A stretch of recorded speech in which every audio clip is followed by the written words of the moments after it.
प्यारे दोस्तों, बहुत बहुत स्वागत है आपका अपने चैनल यूटी से चार्ट दर्पण में। तो प्यारे मित्रों, आज की वीडियो जो है वो बहुत ही इंपॉर्टेंट होने वाली है। और आज की वीडियो इकाई 3 पर आधारित है, काव्य शास्त्र यानी भारतीय काव्य शास्त्र पर। और मैं आपको बता दूं कि हमारे UGC net pad course WhatsApp पर इकाई 1 इकाई 2 कंप्लीट हो चुका है। कल हम इकाई 3 प्रारंभ करने वाले हैं। तो उससे पूर्व मैं आपको कुछ बताना चाहती हूँ कि काव्य शास्त्र एक ऐसा विषय है कि जब आपको पहले से ही पता होना चाहिए कि क्या क्या चीजें आपको पढ़नी है। ठीक है, तो वो चीज आप आज ही नोट डाउन करो पहले, और कल हम पीडीएफ पे रीड करेंगे उसको। बट आपको आज मैं एक बेसिक सी चीज बताना चाहूंगी, क्योंकि यस टेट का एग्जाम है अभी हाल ही में, या फिर जो भी आपके एग्जाम हो जहां जहां काव्य शास्त्र आपका विषय लगा हुआ है। अभी एनबीएस का एग्जाम भी है तो वहां भी काव्य शास्त्र लगा हुआ है। तो एनबीएस के एग्जाम में भी आप देख सकते हैं कि क्या क्या चीजें काव्य शास्त्र के लिए इंपॉर्टेंट है। काव्य शास्त्र को ही साहित्य शास्त्र भी कहा गया है। भारतीय काव्य शास्त्र का मतलब होता है कि हमारे काव्य शास्त्र में अलग अलग राज्यों से विद्वान हमारे साथ हैं। और साहित्य शास्त्र का मतलब है कि जो चीजें हम अध्ययन कर रहे हैं, शास्त्र यानी अध्ययन करना, और साहित्य यानी जो हम अध्ययन कर रहे हैं, ठीक है, वही साहित्य है। और अध्ययन करने को ही हम भारतीय काव्य शास्त्र या फिर इसको साहित्य शास्त्र कहते हैं। ठीक है, अब मैं आपको एक बेसिक सी चीज आपको पता होनी चाहिए कि अच्छा, यहाँ ने क्लास यहाँ पर रिकॉर्ड करने वाली थी लेकिन रिकॉर्ड की, बट पता नहीं क्या दिक्कत हो गई, तो मैं उसको स्टॉप करके मैं फिर से रिकॉर्ड करना स्टार्ट कर दी। मैं कैमरे पे आ गई, मैंने कहा कि वही चीज मैं कैमरे में बता देती हूँ आपको। ठीक है, तो एक चीज है कि आपको पता होना चाहिए कि कौन से विद्वान हैं जो कि रसवादी आचार्य हैं, कौन से विद्वान हैं जो कि ध्वनिवादी आचार्य हैं, कौन से विद्वान हैं जो अलंकारवादी आचार्य हैं, या कौन से विद्वान हैं जो अलंकार विरोधी आचार्य हैं। ठीक है, या फिर संस्कृत के रसवादी आचार्य कौन कौन से हैं, ये आपको अच्छे से पता होना चाहिए। तो संस्कृत के रसवादी आचार्य आप सबको पता होगा। ठीक है, भरत मुनि है, मम्मट है, भट्ट नायक है, विश्वनाथ हैं जो कि प्रमुख आते हैं। हिंदी के रसवादी आचार्यों की बात करूं तो डॉक्टर नगेंद्र हैं, आचार्य शुक्ल हैं।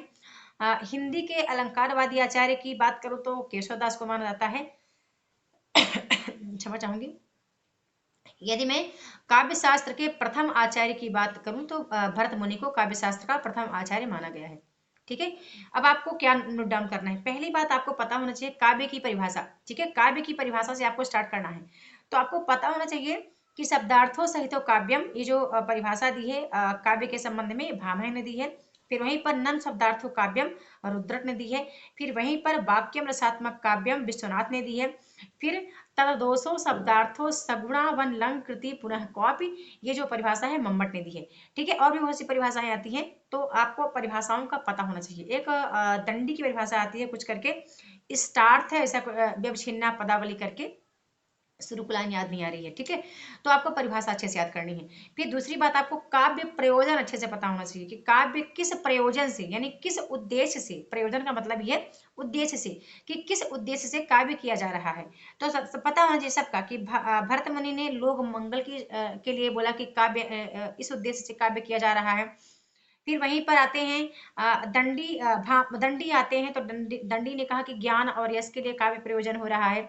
फिर भामह कहते हैं कि धर्म अर्थ काम मोक्ष के लिए काव्य प्रयोजन किया जा रहा है, काम मैंने इसके उद्देश्य से लिखा जा रहा है। या फिर वहीं पर कुलपत मिश्र आते हैं, तो यश प्राप्ति और आनंद के लिए काव्य प्रयोजन के बारे में बताते हैं। और भी विद्वान हैं, आप अच्छे से ध्यान रखना, किसने कीर्ति किसने प्रीति, कीर्ति प्रीति के लिए काव्य प्रयोजन स्वीकार किया है। तो ये चीजें आपको अच्छे से याद रखनी है। फिर तीसरा पॉइंट आता है, आप पॉइंट लिखो, 7-8 पॉइंट हैं। काव्य की परिभाषा, काव्य प्रयोजन, तीसरा पॉइंट काव्य हेतु है। फिर चौथा पॉइंट आपको अच्छे से नोट करना है, काव्य के गुण। पांचवा पॉइंट काव्य के दोष आपको पता होना चाहिए। छठवां पॉइंट आता है प्रमुख सिद्धांत, उनके दार्शनिक मत, उनके आचार्य। ठीक है, बड़ा इंपॉर्टेंट है, सिद्धांतों की बात मैं कह रही हूँ जो आपके आते हैं। उत्पत्ति आरोपवाद, ठीक है, अनुमितिवाद, ठीक है, व्युत्पत्ति, अब ये सब आता है जो अभी हम बात करेंगे आगे चल के।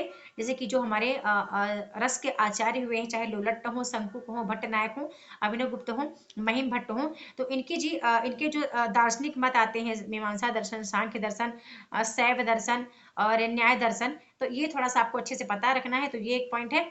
एक बड़ा ही इंपॉर्टेंट पॉइंट है, प्रमुख जो संप्रदाय हैं उनके आचार्य, उन आचार्यों का जन्म क्रम, और साथ ही साथ आचार्यों की प्रमुख रचनाएं, ये बड़ा इंपॉर्टेंट है। ये 6-7 पॉइंट हैं। जब आप काव्य शास्त्र में इतने पॉइंट पर आपकी अच्छी पकड़ बन जाती है तो 10 से 12 प्रश्न आपके अधिकतम आपके 13 प्रश्न, 12 से 13 प्रश्न आपके यूजीसी नेट के अच्छे से क्लियर हो जाएंगे। और कोई अन्य एग्जाम आप दे रहे हैं तो 6-7 प्रश्न आपके, चाहे वो एनवीएस हो और ये स्टेट है, ये स्टेट में वैसे ही 8 से 10 प्रश्न आपके बन जाते हैं। तो ये भी आपका अच्छे से ये टॉपिक आपका तैयार हो जाएगा। ठीक है, तो हम बात कर रहे थे काव्य प्रयोजन पर। काव्य प्रयोजन आपको अच्छे से देखना है, काव्य हेतु आपको अच्छे से देखना है। काव्य हेतु के अंतर्गत आपको पता है कि हम ये देखते हैं कि काव्य किस हेतु से लिखा गया है, यानी काव्य की उत्पत्ति का कारण ही हेतु है। ठीक है, इसके 3 भेद हमें देखने को मिलते हैं। एक तो आता है प्रतिभा, ठीक है, प्रतिभा है, व्युत्पत्ति है, अभ्यास है। तो सभी जानते हैं कि प्रतिभा जन्मजात होती है, ठीक है, या हम कहें कि प्रतिभा नित्य नवीन उद्भावना करने वाली मानसिक शक्ति है। ठीक है, बात करूं मैं व्युत्पत्ति के बारे में, तो व्युत्पत्ति के ये जानते हैं कि व्युत्पत्ति का मतलब होता है प्रगाढ़ पांडित्य, है ना। और अभ्यास के बारे में सभी जानते हैं कि जो हम नित्य नवीन, मतलब जो चीजें हम बार बार, या फिर काव्य रचना के लिए जो चीजें हम बार बार दोहराते हैं, तो वही अभ्यास है। मतलब बार बार प्रयत्न जो हम करते हैं वही अभ्यास है। ठीक है, ये हो गया। तो अच्छे से आपको ये काव्य हेतु के बारे में पता होना चाहिए। अब आगे वही एक पॉइंट कह रही हूँ कि आपको काव्य के जो प्रमुख सिद्धांत हैं उसके बारे में बहुत अच्छे से पता होना चाहिए। काव्य के सिद्धांतों में से एक तरफ आचार्य लिखिए, बीच में सिद्धांत, उधर एक तरफ दार्शनिक मत। तो भट्ट लोलट के बारे में आपको पता होना चाहिए कि उनका उत्पत्ति या आरोपवाद इनका सिद्धांत है, इनका दर्शन मीमांसा है। फिर वहीं पर आपको अच्छे से पता होना चाहिए शंकुक के बारे में, ठीक है। शंकुक का अनुमतिवाद या चित्र तुरंग करके भी इनका जो दर्शन आता है, ये न्याय दर्शन के प्रवर्तक रहे हैं। फिर वहीं पर आपको भट्ट नायक का पता होना चाहिए कि भट्ट नायक भुक्ति साधारणीकरण और भुक्ति साधारणीकरण और भोगवाद के प्रवर्तक रहे हैं। और इनका दार्शनिक मत जो है सांख्य दर्शन है। और इसके बाद आते हैं अभिनव गुप्त का अनुमितिवाद है, शैव दर्शन के प्रवर्तक रहे हैं अभिनव गुप्त। महिम भट्ट का अनुमिति अनुमानवाद करके आता है, अभिनव का अभिव्यक्तिवाद आता है। ठीक है, तो ये आपको अच्छे से पता होना चाहिए। अब इसके बाद आपका एक और टॉपिक आता है प्रमुख संप्रदाय। चाहे भरत मुनि की बात करें, अलंकार संप्रदाय और रस संप्रदाय के प्रवर्तक हैं। भामा की बात करें तो अलंकार संप्रदाय के प्रवर्तक रहे हैं। ठीक है, वक्रोक्ति संप्रदाय के कुंतक रहे हैं। ध्वनि संप्रदाय के आचार्य क्षेमंद्र रहे हैं। ठीक है, तो ये जितने 6 संप्रदाय टोटल हैं, वो उन 6 संप्रदायों को आचार्यों का आपको अच्छे से नाम पता होना चाहिए। और आचार्यों के नाम के साथ साथ उनके कौन कौन से सिद्धांत उन्होंने दिए थे, या फिर भरत मुनि ने कितने अलंकार स्वीकार किए। ठीक है, उनका ग्रंथ आता है नाट्य शास्त्र। तो जो इनके प्रमुख प्रमुख ग्रंथ हैं, और इन्होंने काव्य के संबंध में अपनी एक अलग परिभाषा दी है। ठीक है, जैसे कि वामन कहते हैं कि रीतात्मकता काव्य से, ऐसा कुछ करके लिखते हैं भामन। ठीक है, अब क्षेमंद्र ने ध्वनि को काव्य की आत्मा स्वीकार किया, कुंतक ने वक्रोक्ति को काव्य की आत्मा स्वीकार किया। तो सब अलग अलग अपना अलग अलग मत देते हैं। तो वैसे ही आपको अलग अलग तरीके से आपको सबका पता होना चाहिए। ठीक है, ये चीज आपको नोट डाउन करके रखनी है कि जो जो विद्वान अपना अलग अलग मत देते हैं तो वो आपको अच्छे से पता होना चाहिए। ठीक है, तो ये एक महत्वपूर्ण टॉपिक था कि इतना यदि आप भारतीय काव्य शास्त्र में तैयार रखते हैं तो आपका आपका जो आने वाला पेपर है, चाहे वो नेट का पेपर हो, कोई भी आपका एग्जाम हो जहाँ पे काव्य शास्त्र का टॉपिक लगा हुआ है, तो इससे ज्यादा कुछ नहीं आएगा। एक बात और याद रखें कि जो इनके ग्रंथ हैं, इसके नाट्य शास्त्र हो गया तो कितने परिच्छेद में है, कितने खंडों में व्यक्त है, क्योंकि भरत मुनि के नाट्य शास्त्र को पंचम वेद भी कहा गया है ना। वैसे कहने को तो 4 वेद ही हैं, बट 5वां वेद भरत मुनि के नाट्य शास्त्र को भी कहा, भरत मुनि ने स्वयं कहा इसको पंचम वेद। ठीक है, तो ये आपको एक अच्छे से याद होना चाहिए। भरत मुनि ने कितने अलंकार, कितने रस स्वीकार किए हैं। ठीक है, उन्होंने 8 रस ही स्वीकार किए थे। फिर कौन कौन से 8 रस हैं, और कितने अलंकार स्वीकार किए हैं।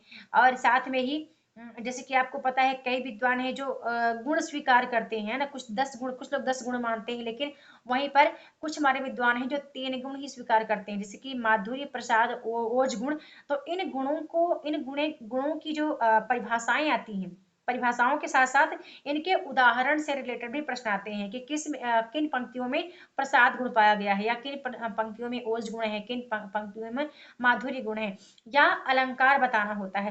जैसे कि ओज गुण से रिलेटेड कौन कौन से अलंकार हैं, है ना, या कौन कौन से रस हैं। ठीक है, माधुरी गुण से रिलेटेड कौन कौन से रस हैं। ठीक है, माधुरी गुण में जैसे कि श्रृंगार हो जाता है, शांत रस है, करुण रस है, माधुर्य गुण में आता है। ओज गुण में हम देखते हैं कि रौद्र है, उत्साह है, वीर रस आता है। ऐसे प्रसाद गुण है जिसमें कि दोनों की अधिकता ना हो, ना तो माधुर्य की अधिकता हो, ना ही ओज की अधिकता हो, तो वो प्रसाद गुण की श्रेणी में आता है। तो इस तरह से कुछ चीजें आपको ऐसे मतलब बेसिक चीजें हैं जो आपको अच्छे से पता होनी चाहिए। यही रूल आपको कहाँ फॉलो करना है, चाहे आप यूजीसी नेट का इकाई 5 प्रारंभ करेंगे कविताओं को लेकर के, या इकाई 6 के सभी उपन्यास को प्रारंभ करेंगे। तो इस तरह के पार्ट आपको अच्छे से, सभी पात्रों का नाम आपको अभी से स्टार्ट करो। आप जो दूसरी बार तीसरी बार एग्जाम देना चाह रहे हो तो आप अभी से उसको स्टार्ट करो, है ना। आप डिले मत करो कि नहीं फॉर्म फिल करने की डेट आएगी। यदि आपके वर्तमान में कोई और एग्जाम है तो आप उनको दे लो पहले। वर्तमान में जिनकी बहुत से हमारे मित्र हैं, हमारे समूह में अध्ययन कर रहे हैं, तो किसी का यस टेट है, तो किसी का झारखंड पीजीटी है, किसी का कोई भी एग्जाम है करके, तो उसको देख लो। इसके बाद तुरंत ही आप तैयारी करना स्टार्ट कर दो, क्योंकि लगभग लगभग चीजें वही होती हैं। चाहे आप कोई सेट का एग्जाम दे लो या कोई नेट का एग्जाम, मतलब कोई भी एग्जाम दो आप, यदि हिंदी से रिलेटेड आप दे रहे हो तो हिंदी का वहां पर काफी चीज समावेश होता है। अब वो आयोग पर डिपेंड करता है कि वो अपना अपना सिलेबस क्या डिसाइड करते हैं, है ना। तो उम्मीद करती हूँ कि बंधु ये क्लास आपको अच्छी लगी होगी। ये क्लास पसंद आए तो वीडियो को ज्यादा से ज्यादा शेयर करना है। और जो लोग मेरे वीडियो पर पहली बार आए हैं तो चैनल को सब्सक्राइब कर लीजिए, बेल आइकन भी प्रेस कर लीजिए, ताकि मेरी कोई भी वीडियो मिस ना हो। और आई होप कि जितने टूल्स मेरे पास हैं स्टडी से रिलेटेड, यानी कि जो चीजें मैं आपको पुस्तक के पीछे दिख रही हैं उनका मैं आपको उपयोग चैनल के माध्यम से करवाऊंगी। बोर्ड का उपयोग करूंगी, कंप्यूटर आपके सामने रखा है, इसका भी उपयोग करूंगी। यानी कि मतलब जितनी चीजें मेरे पास हैं वो सारी चीजें मैं स्टडी के लिए का उपयोग लाना चाहती हूँ, और सबके माध्यम से मैं आपको अध्ययन अध्यापन करवाना चाहती हूँ। ठीक है, तो बहुत बहुत धन्यवाद।